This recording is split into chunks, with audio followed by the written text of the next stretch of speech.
Who came up with this? Okay, being 6 o'clock, we'll call the meeting to order. First order of business is the pledge to the flag. Pledge Allegiance to the flag of the United States of America and to the republic for which it stands, one nation, under God, indivisible, with liberty and justice for all. Review and approve the minutes of July 17th. So moved. Second? Motion and a second. Any further discussion? All those in favor? Is everybody? Review and approve the minutes of July 30th, the special town meeting minutes. So moved. Second, motion and a second. Any discussion? Seeing none, all those in favor? Everybody? Members' reports, we'll start with Lindsay. Nothing. I think, actually, yes, there was some signage. Where was it? The airport road. Speed limit signs are blocked. Just growth. Growth, Okay, yeah, coming both ways. If we could just have somebody take a look at that. yeah, right on. Okay, Chucky? I've heard some, but it ain't worth repeating. Okay, right on. Kelsey? And nothing I can remember either. So we will dive into the town manager. I really, I've even was official by then, I've heard a lot already. All right, so we will welcome Chuck here. The turnout for last week's special election was actually strong, all considering the date, timing, and special election. 127 ballots were cast. In comparison, 184 came with regular town meeting in March, so pretty strong turnout there. Chuck received 58% of votes cast, and then both referendum measures passed. The sidewalk road equipment passed with 65% voter approval. The land acquisition was narrower with 54%. Last Friday, I applied for a $5,000 grant to support elections. That's technology, that's postage, that's any incidental expense, plus the labor. That was approved in less than 24 hours. So that check is in the mail. So we're going to end up double posting. We usually just post out absentee ballots. Those will be posted for return unless obstacle voted. We're going to buy a couple laptops, mine being the first one that's due anyway.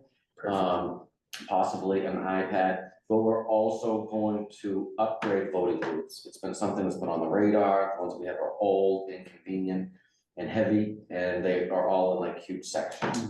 And we're within 50 voters of needing another section of them. So these will be maybe a little uncomfortable, but they're rolling tabletops, they're four-sided, there's no curtain to them, but it'll change the way that we're able to set up the space that we're able to set up and what everybody's migrating to. So that is, $4,000 to $5,000 expense that we'll be able to pay half of with this grant. And then the other half from operating to get something like that off our list. They're also going to contact us if there's any residual funds. And then I've already expressed an intent for that money. So that should be all good there. And then we're looking at easels and other miscellaneous support supplies. So FAA finalized that grant finally on taxi lane reconstruction. That's gone around for signatures and I'm waiting for the timeline. We really don't have a good idea as to when they're gonna come in and get that project started. Taxes should be committed tomorrow morning. The due date would be September 17th. That meeting is at 8:30 tomorrow. Just as kind of a peek under the tent, your mill rate will go down, but values have been increased. So on average, I think the value increased 22%. Where there are increases in tax bills between $70 to $100 on a $2,000 bill is what's average. So if your bill was $2,000 last year, you're looking at somewhere between say 50 and 150 increase. So it's not huge, but it's all supported or caused by your county and your school. The share of the town is down. So this is what it is. Those will be out hopefully mailboxes before the end of the following week. Planning board meeting for tomorrow is canceled, lack of business. So that's September 12th. Your big news obviously is last Tuesday, the call from New Balance headquarters came in to me stating that they're going to start transitioning all operations from Norridgewock to Scouting beginning this fall and be completed by spring 2025. They're gonna move team by team, they're moving people and equipment out of the building. And they're looking to cease operations within that building. No storage, no anything like that. One of the major motivators was the cost of the replacement roof, which, you know, is probably $1.5 million to redo that entire roof. There are no concrete plans for the future of the building. You know, while we're working cooperatively with them, it's a privately owned facility.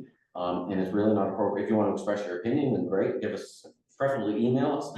If you have, rather than calling. But we're working collaboratively with a private company, a private owner of this property to hopefully ensure that it continues to be a value to the community as opposed to a liability.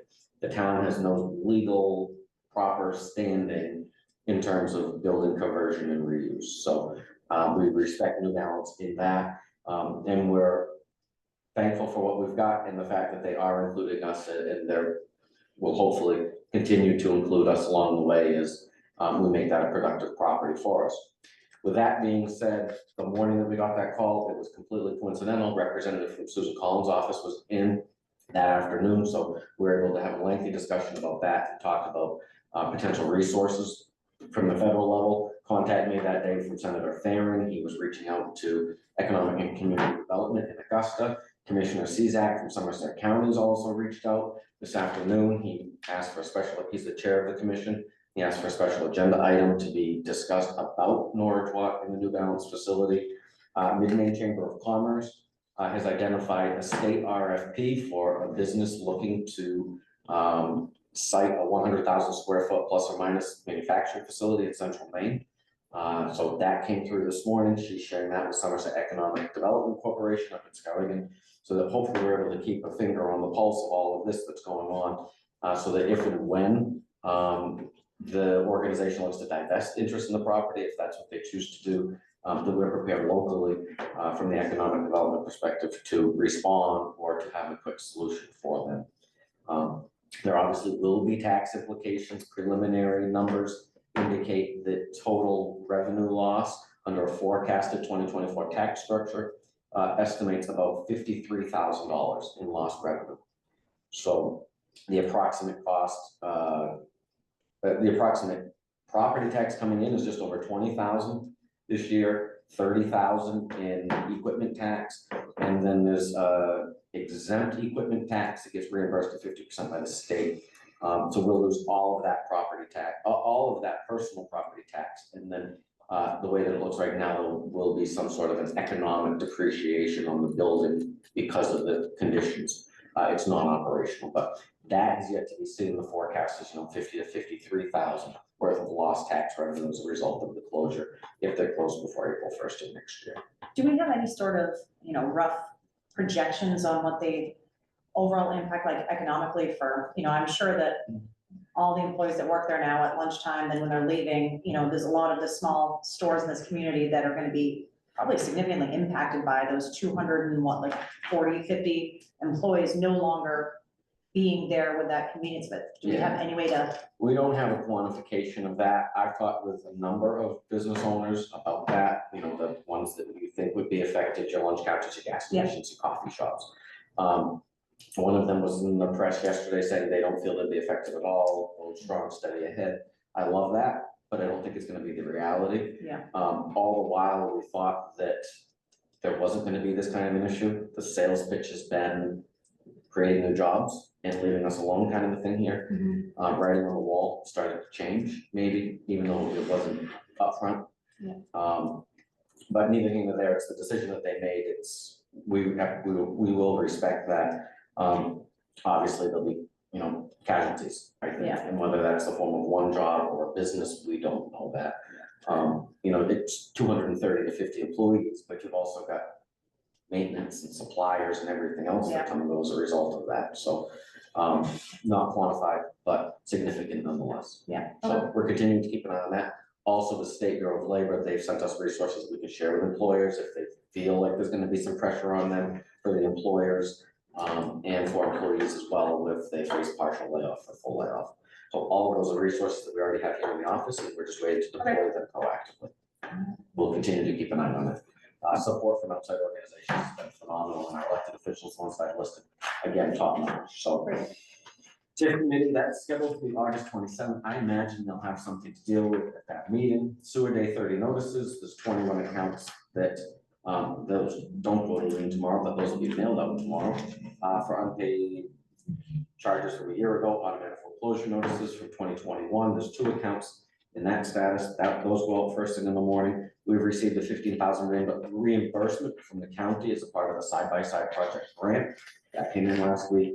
State revenue sharing forecast, that's always something to keep an eye on, largely tied to sales tax revenues.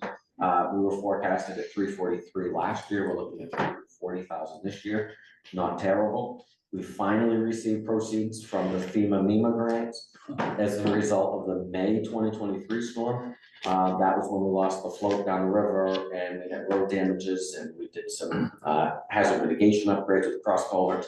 So our reimbursement amount there was 29,700. Those were all expenses that were incurred by the departments. It was primarily Public Works that incurred those expenses. Insurance covered the dock loss mostly, but those were incurred on operational budgets within the confines of their operational budget. So what I've done is I've taken 50% of what came in for parks and 50% of what came in for Public Works, and I've allocated that to their reserve accounts. And I put the other 50% of the reimbursement, and that will lapse into general fund for the full treasury. Okay. So to encourage people to take these expenses on operating budget, then there's the return into their reserve account. So that'll be a nice bump for the Parks Committee, but also for Public Works. And library trustees, they'll meet the 22nd. Your music series is going on, it's getting bigger every week, and the weather's getting better every week, seemingly enough, so it's 5 to 7 for 3 more weeks. Usula days, we're already looking at in the face, so that's Sunday, Monday, the 1st and 2nd of September. And the water district project on Main Street is expected to start within the next 2 weeks, probably before your next meeting. You can expect significant traffic delays. We are hoping that they will do some night work at that intersection to avoid daytime disruptions, but at the end of the day, downtown's gonna be ripped up. And so we're gonna need to brace for that. We'll use the text message communication tool to try to get that out, and then the sign if that helps. We're also looking late in the day today at a closure on Sandy River Road coming up within the next week and a half or 2. That's for the bank stabilization project, and then the contract up on Fallen Road is still up in the air, but that's far less impactful because of the short. Yeah. Nice, thank you. Okay, number 7, discussion action on August 7th, 2024, general warrant number 13. I move to approve general warrant number 13 in the amount of $45,671. Motion and a second. Any discussion?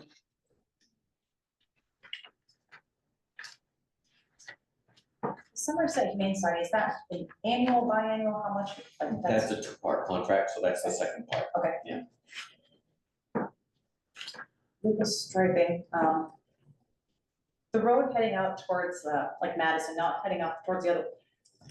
I don't think it's on our side, but have you seen the striping? It looks Oh like. my God, yeah, no, you're talking, somebody was learning how to stripe, definitely, yeah. I mean, it looks like someone went out joyriding with a couple of bricks. It's hard to do, it is hard to stripe, they must have been teaching someone to stripe. Someone had a seizure, I think. No, it's the Madison Road, Yeah, it is the it's Madison like, and Road. it's close, I was like, I don't know if this is Norfolk, that's it, like, whoa, I don't. So probably should have included that as an update. So the Madison Road project from here to Madison is in the works. They had a significant trim job, then they're gonna come back and do some guardrail work and then put another 1.5 on top. So So we're it's try. temporary it's stripe. a cover.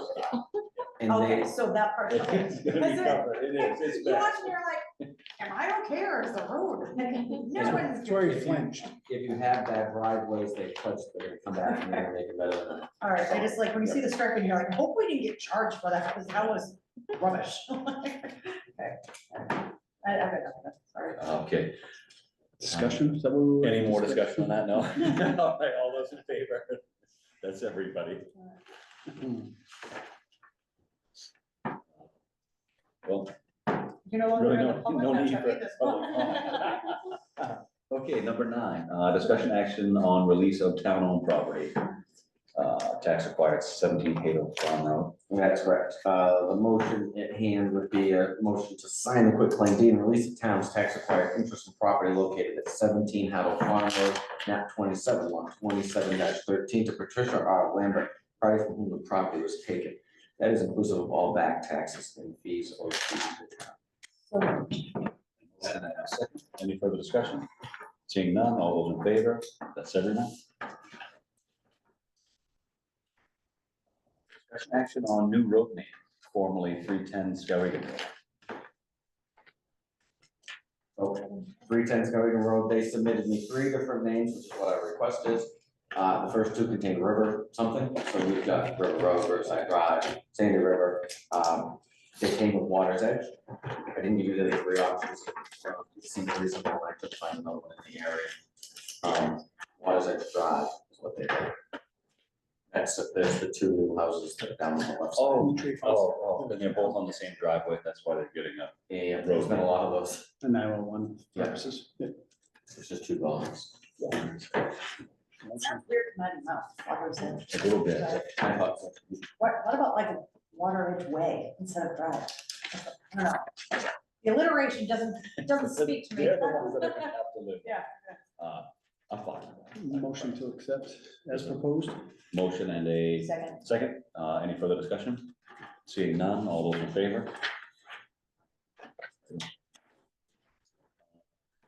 Number 11, discussion action on multi-use road sidewalk maintenance machine. So this is an iteration. This is stemming from your referendum vote last week. We were looking at one specific machine after we had reviewed it other municipalities. We were then approached by a local supplier about a different machine. It's a machine that Saco has 3 of, Winslow has, and Skowhegan has. And so candidly, their proposal is favorable. And so I have sent the department out to try it out. We're going to reach out to other communities, and there's no urgency here at the moment to purchase. The recent supplier has said they're ordering a piece of equipment anyway. The previous person that provided an estimate has it on hand, and so there's no harm in waiting until the next regular meeting to review and exhaust. I think the 2 reasonable options that are for the department, so. Table that and we'll put that on the next regular. Table. Second, motion is second. Any further discussion? Yeah, can you tell me what I'm looking at here? I feel like there's a So the lot. first one is the price estimate that just came in recently. Yeah. It was proposed a day or 2 before the vote, actually, when they read about it. Mhm. And so that is the full description of what the allied equipment has proposed. Okay, That's the all-in price on page 1. Yeah. So then you go through what they have, and those are just the specs there. You get to HP Fairfield, and there's 2 proposals there. The first one is 156,385. The second one's 232,184. So the issue here is my issue, and that is when we reviewed the proposals, I was under the assumption that the 175 is gonna cover everything, and that we did have all of these plus ups. The HP Fairfield has all these plus ups, significant plus ups. So you're looking at 234,000. So, Right. and on the first one, what's that? So There's there's 156, but then over on the left, they've got a 234. So I put that 234 because everything that's listed up top is a plus up. Gotcha. So Okay, then I went back to them, and there's a Sourcewell pricing, which is a co-op, joint purchasing group, and that gives you a discount of $8,000 at different pricing. And so that brings it down by 2,000, it's still 232,000. So yes, we could afford that. No, that's not what we thought that it was. And so this allied equipment that was unsolicited proposal, I think is favorable to the department, then that's obviously the natural answer. One of the big concerns we've talked about is maintenance and part availability. Those are both questions I've asked, and these folks have stopped regular items. If there's And they're around, they've been around, both companies have been around for a while. The second one actually started as the first one. so there were, different things. If you needed a compressor, you might be out of line for 2 weeks, but all in all, I think they're pretty fair proposals and with the price difference. if it's remotely close, to the area, and I'm getting good feedback from the other two communities. Saco's pretty big, they've got 3 of these, so if they're pleased with them, then I think that's probably the change our recommendation, kind of what we've been looking at from a traffic to as multi-car. We'll exhaust it. $50,000. Right. That's a lot of maintenance and parts of that. And the seats good. I'm in favor of tabling. If Okay, you yeah, are ready to vote. Table, yeah. Yes. Yeah, so all those in favor of table? I think I did just that. Other business. I would get a motion to add discussion action on application for catering permit to the agenda. So moved. Second, Motion and second. Any further discussion? Seeing none, all those in favor? That's everybody. This is for Doom Forest Distillery LLC, DBA Chadwick's Craft Spirits. They are at a wedding reception at 700 River Road this weekend. Nice. At least we're starting to get them, I guess. yeah, that would really kill somebody's wedding, wouldn't We talked about somebody's, at the last meeting, wasn't it, where it? That we hadn't. people hadn't been filing these, and Yeah. they probably would need to file them, so. Nonetheless, it would be a motion to grant the application for the applicant for August 10th. So moved. Motion and a second. Second. Any further discussion? Seeing none, all those in favor? That's everybody. Anything else under other business? No. Executive session. Move for executive session. Yeah, to discuss. Second. Second. Motion second. Any further discussion? Seeing none, all those in favor? It's everybody. And there will not be any action on this item after executive session, so we'll shut the recording off now, and if there is action that needs to be taken, we'll just put it on the next agenda, so that it can be public discussion if appropriate. That's good.